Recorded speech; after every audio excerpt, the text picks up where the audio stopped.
नमस्कार। मैं हूं डॉक्टर निराली मोदी, कंसल्टेंट डर्मेटोलॉजिस्ट एट स्पर्श स्किन क्लिनिक गोधरा। आज का हमारा चैट का विषय है diet and acne. Acne, pimple, मुहासे सबको पता ही है। अलग अप्रॉक्स 50% लोगों को अपनी लाइफ टाइम में कभी भी पास्ट में, प्रेजेंट में या फ्यूचर में पिंपल्स होने के चांसेस हैं।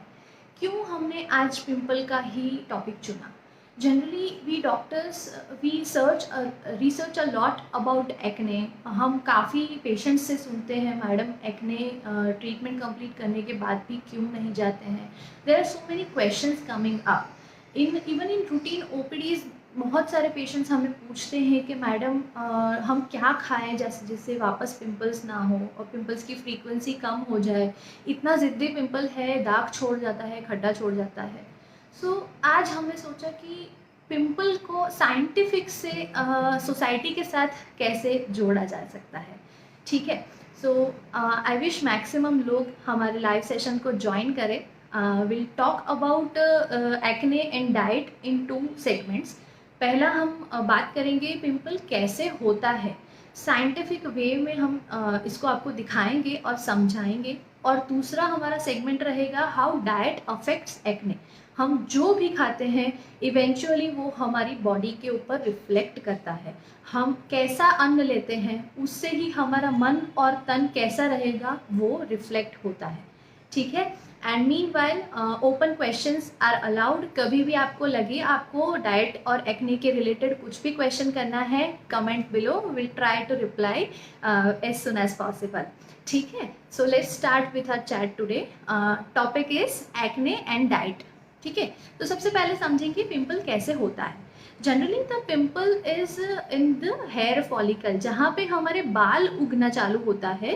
आई show you with an graphics here. सबसे पहले क्या होता है कि here is a natural oil का ग्लैंड होता है which is called sebaceous gland.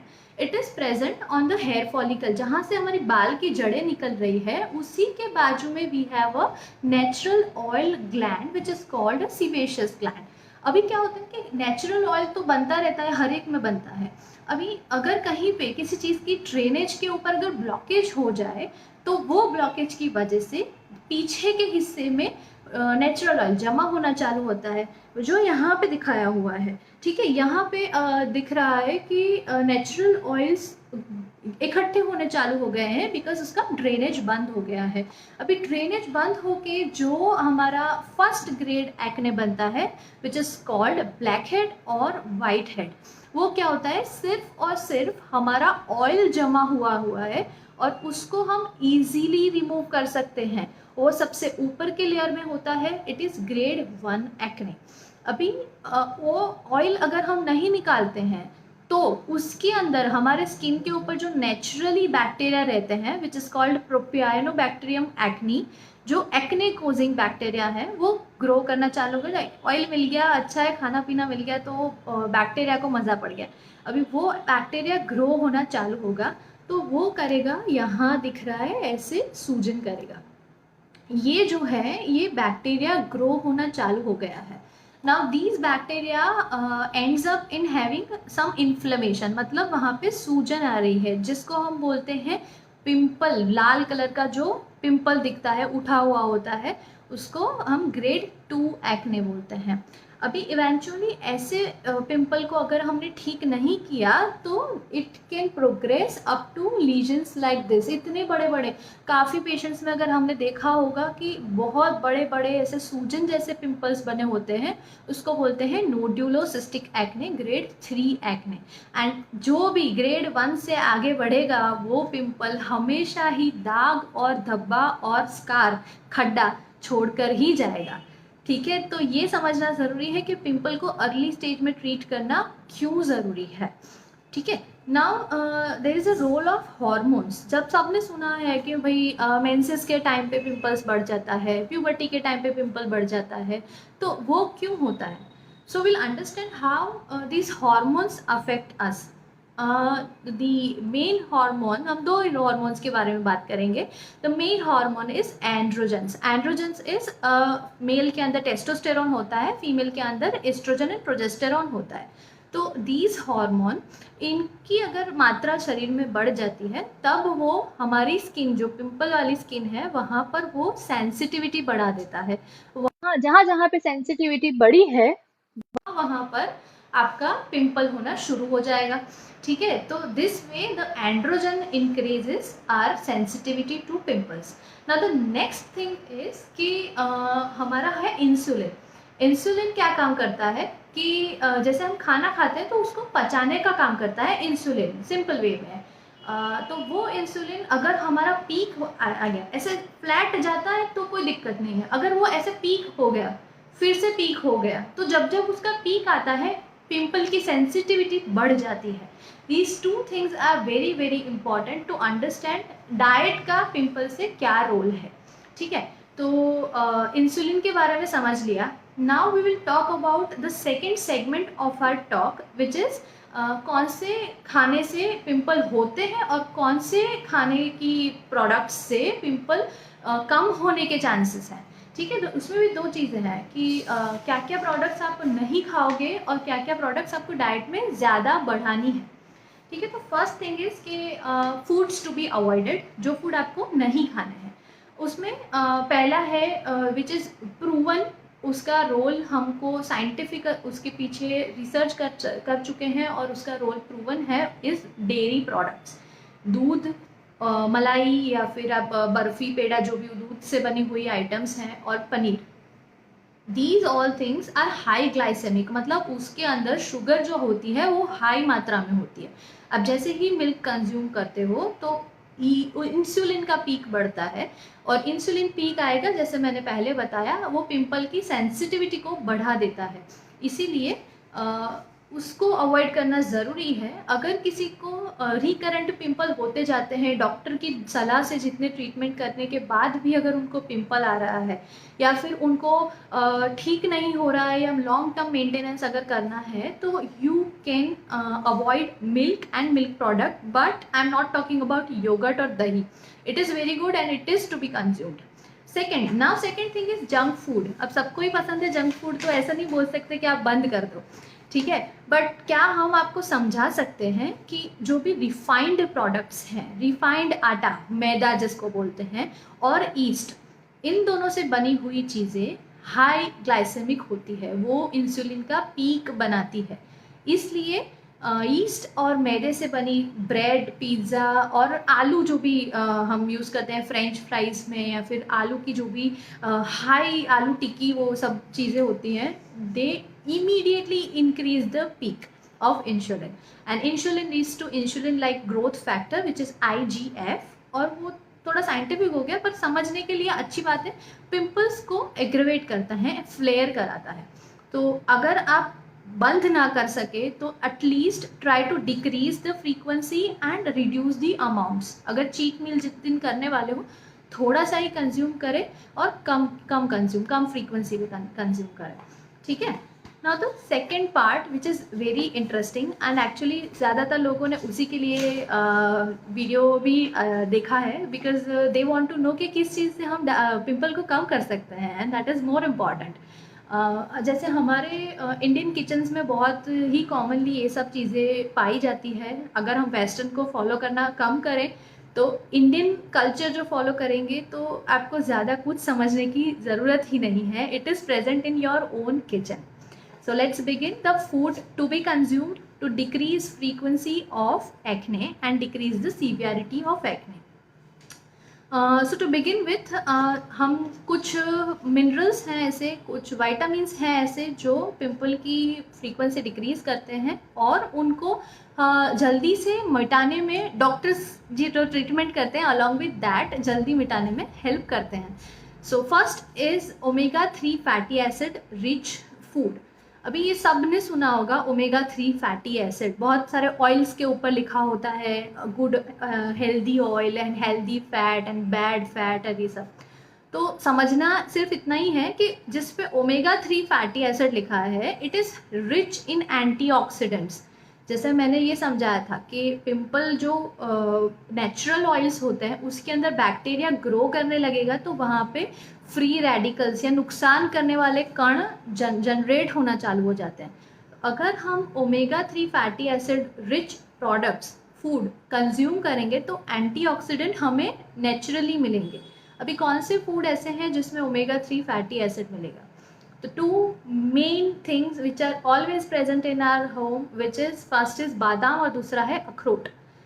एक अखरोट या 5 बादाम अगर आप रोज कंज्यूम कर सकते हो तो it is best antioxidant you can ever have. बाहर से कोई एंटीऑक्सीडेंट लेने की ज़रूरत नहीं पड़ेगी एक दिन के लिए, it is more than enough. और पिंपल वाले लोगों के लिए जो लाल कलर के बंधे हुए पिंपल्स होते हैं, पस वाले पिंपल्स होते हैं, उसको सीवियरिटी को कम करने में हेल्प करता है। अदर देन दैट काफ़ी लोग पम्पकिन सीड्स बोलते हैं, पम्पकिन सीड्स आप यूज़ कर सकते हो। इजीली मार्केट में मिलता नहीं है पर ठीक है, this you can consume if you wish. Now second thing is multiple vitamins. वो कौन से विटामिन्स हैं जिनका स्पेसिफिकली एक्ने कंट्रोल करने के लिए रोल है? तो first is vitamin A. Vitamin A is exfoliant. अपनी स्किन के ऊपर का जो डेड स्किन लेयर होता है, सबसे 5 लेयर में सबसे ऊपर का, उसमें सबसे ऊपर जो डेड स्किन होती है उसको वो एक्सफोलिएट करता है, रिमूव करता है। तो vitamin A in any form helps to have glowing skin. आपके डॉक्टर्स अगर आप ट्रीटमेंट करवा रहे हो पिंपल्स की, उनके प्रिस्क्रिप्शन में एक विटामिन ए कंपोनेंट तो होगा ही होगा। अगर आपको नाम याद है, पता है, आइसोट्रेटिनॉइन अगर आप ले रहे हो, एडाप्लिन या रेटिनॉइड्स अगर आप लगा रहे हो, that is a fortified molecule of vitamin A. अभी vitamin A also increases the gut immunity, हमारी इम्यूनिटी को भी हाई करता है। तो जो बैक्टीरिया है या फिर कुछ इन्फ्लेमेशन है उसको मॉड्यूलेट करता है, उसको कम करता है। So vitamin A should be in our food. अभी वो कौन से फूड है जिससे हमने बता दिया विटामिन ए खा लो, तो कहाँ से खाओगे? तो वो क्या है, हमारे घर में ही है। कैरेट्स, आंवला मतलब गाजर, आंवला और नट्स में स्पेसिफिकली पीनट्स, मूंगफली जिसको बोलते हैं, और green vegetables. Generally green vegetables में मिनरल्स भी ज़्यादा होते हैं and it is a good source of vitamin ए। तो यू कैन कंज्यूम एटलीस्ट एक मुट्ठी भर के मूंगफली in alternate day. Do not overconsume anything which I am prescribing और I am telling it to you. It should be a part of your dietary meal, ठीक है। और दूसरी बात है विटामिन सी। उसके जिसने बोलते हैं coloured fruits and vegetables. Coloured के लिए स्पेसिफिकली लेमन, ऑरेंज और पपैया, इन सब में मिलता है बहुत अच्छी मात्रा में विटामिन सी। जो भी कलर्ड चीज़ें होती हैं, they are one kind of antioxidants. So antioxidant again they will decrease the free radicals और वो हेल्प करेंगे हमारी बॉडी को, हमारे पिंपल्स को, उनकी सीवियरिटी कम करने के लिए, ठीक है। Now the third thing is vitamin E. Vitamin E is a potent antioxidant and immunity booster. Even vitamin C is a good immunity booster. अब तो कोविड की वजह से सबको ही पता है कि which kind of antioxidants we are taking and everyone should take these immunity booster. But yes, important thing is उसको एज अ मेडिसिन नहीं लेना है, उसको एज अ डाइटरी सप्लीमेंट लेना है। It should be present in every day diet. ऐसा नहीं है कोविड कम हो गया और हमने लेना बंद कर दिया, ठीक है। एंड इंडियन रसोई जो बोलते हैं, इंडियन किचन के अंदर इतनी सारी मैजिक प्रोडक्ट्स हैं, इतने मैजिक फूड्स हैं, सुपर फूड्स हैं, तो आई डोंट थिंक हमको इससे बाहर जाने की ज़रूरत भी पड़ेगी, ठीक है। Now the third thing is vitamin E which we are talking about. Vitamin E का मेन रोल क्या होता है कि जहाँ पे हमारा हार्मोन्स अटैच होने वाले हैं, जो हमने बोला था कि ईस्ट्रोजन, प्रोजेस्टेरॉन और टेस्टोस्टेरॉन की इफेक्ट होती है, तो उसके अंदर हमें ट्राई करना है कि आप विटामिन ई ज़्यादा से ज़्यादा लें, एज ए कंज्यूम करें ओरली, नॉट टॉपिकली। हमने काफ़ी लोगों को देखा होगा ग्रीन कलर की capsules they keep on applying on their face. It is not that way. If you consume a good amount of vitamin E, you don't need to apply it on your face. अगर वो irritation थोड़ा बहुत कर देती है, that is why orally consume करना अच्छा है। तो कौन कौन सी चीज़ों में से विटामिन ई मिलेगा हमें? तो अगेन पम्पकिन सीड्स, नट्स, कोई भी कैशू नट्स मेनली, उसके अंदर बहुत हाई मात्रा के अंदर विटामिन ई होता है, काजू जिसको बोलते हैं। तो you can plan your diet accordingly. ऐसा नहीं है कि हाँ सब नट्स एक ही दिन पे खा लिया और ख़त्म। You have to plan your diet, that I will explain in a while.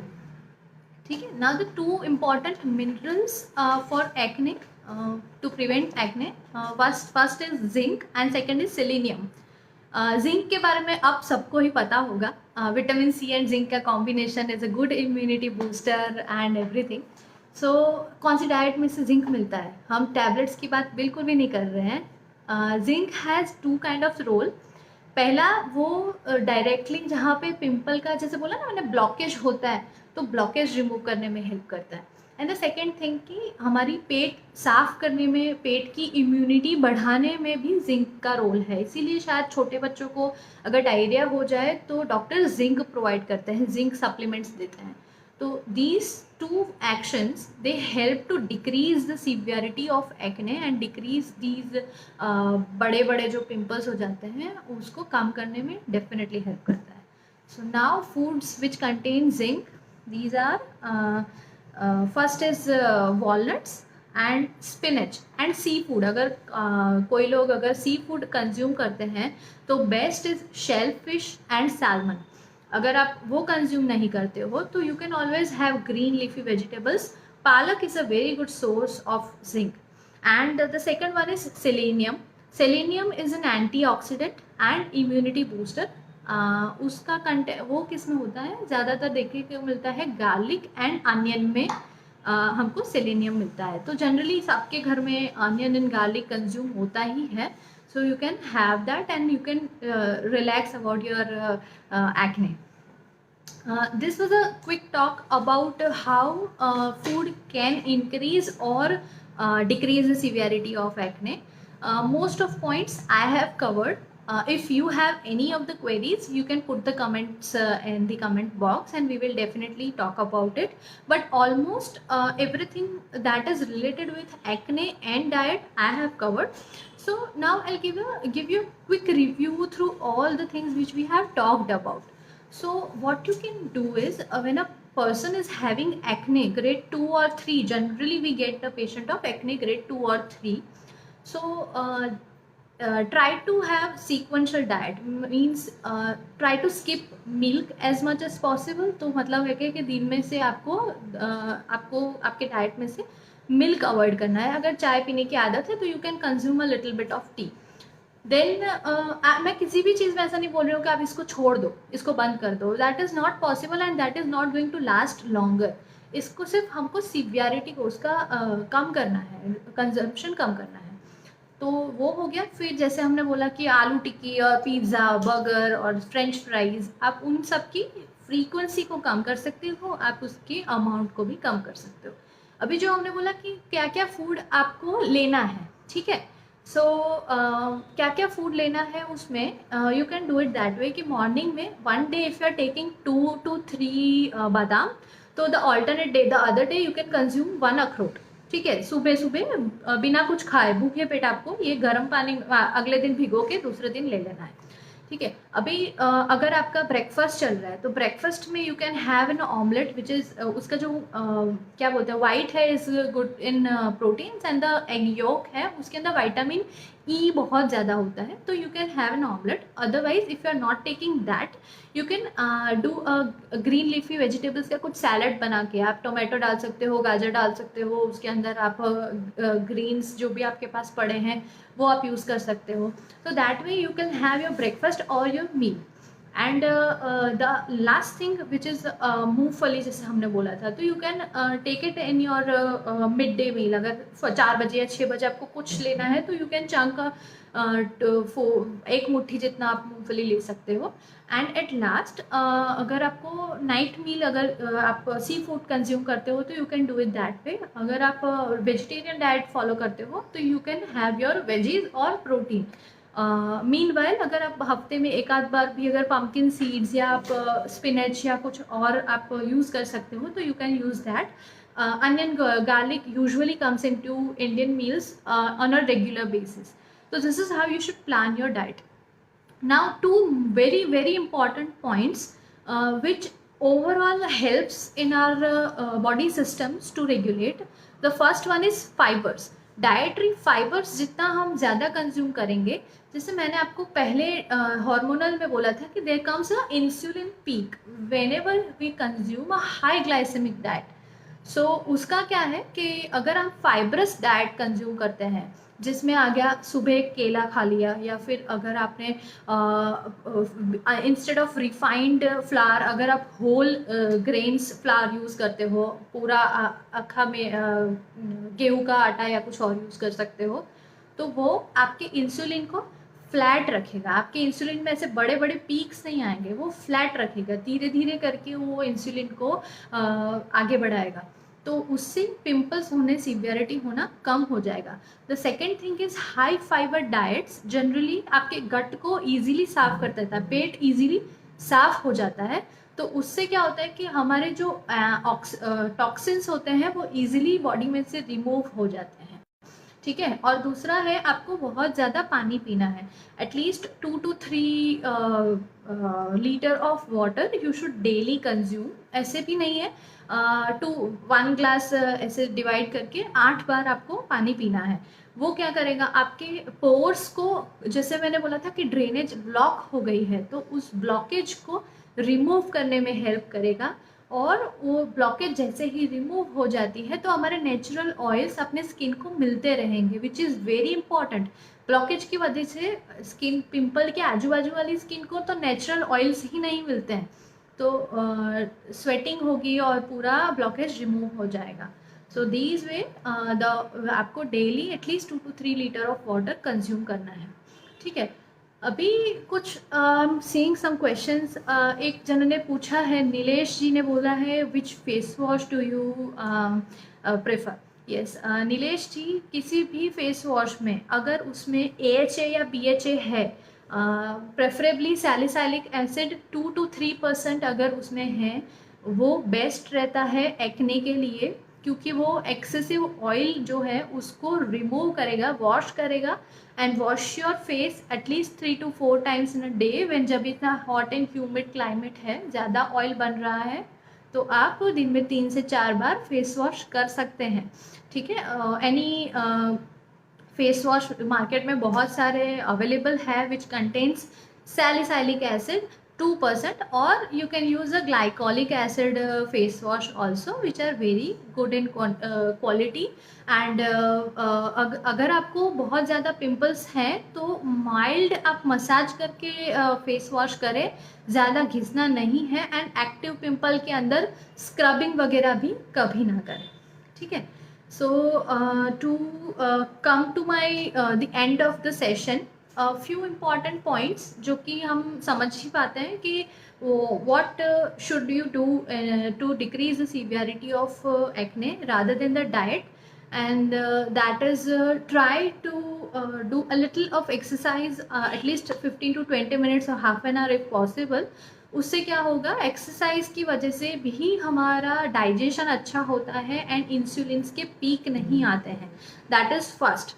Now the second thing is yoga and pranayama. अगर हम मेडिटेशन करेंगे तो बॉडी टोटली काम हो जाती है, स्ट्रेस कम होगा. तो जो कॉर्टिसोल बोलते हैं, स्ट्रेस हार्मोन होता है, वो कम हो जाएगा बॉडी में. तो ऑन ओवरऑल हमारी बॉडी में जो फ्री रेडिकल्स या डैमेज करने वाले सब्सटेंस बनते रहते हैं वो कम होने लगेंगे.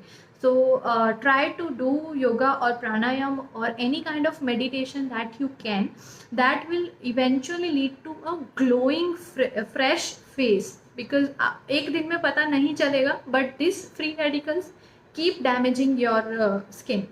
So that is one. And will try कि अगर आप कोई भी पिंपल्स अगर आपको आ रहा है तो आप अपने डॉक्टर की सलाह ज़रूर लें. खुद से किसी भी ऑनलाइन देख कर या किसी अनऑथोराइज्ड डॉक्टर से आप प्लीज़ ट्रीटमेंट ना करवाएं. That can lead to damage. And जो भी ट्रीटमेंट्स आपको बताई गई हैं उसको रेगुलरली फॉलो करें. For more information, you can always subscribe to my YouTube channel Sparsh Skin Clinic, and you can leave us, and you can follow us on Instagram and Facebook page again with the same name, Sparsh Skin Clinic. And here we are at the end of our session. I wish you all a happy, glowing, acne-free skin. And for any other queries, you can definitely text me or message me. And also we are doing online consultation for all over India. Any of the patient who want acne patients, I have a special fascination and have a inclination towards acne. मुझे acne treat करना अच्छा लगता है, क्योंकि it is a physiological thing, वो natural है acne आना हमारी स्किन के साथ। अगर जिसको भी ऑयली स्किन है, एक्ने आना नेचुरल है, वो कोई डिसीज़ नहीं है। पर हाँ, उसके साथ जीना है या उसको ख़त्म कर देना है, वो हमारे हाथ में है। तो ऑलवेज़ अगर किसी भी पेशेंट को कंसल्टेशन की ज़रूरत है, I will be there for you. आपका ट्रीटमेंट ख़त्म होने तक हम आपका पूरा फॉलोअप लेंगे। Do message me whenever you feel like, and yeah that's it. Your queries are most welcome, and you can DM me and follow our page. Thank you so much.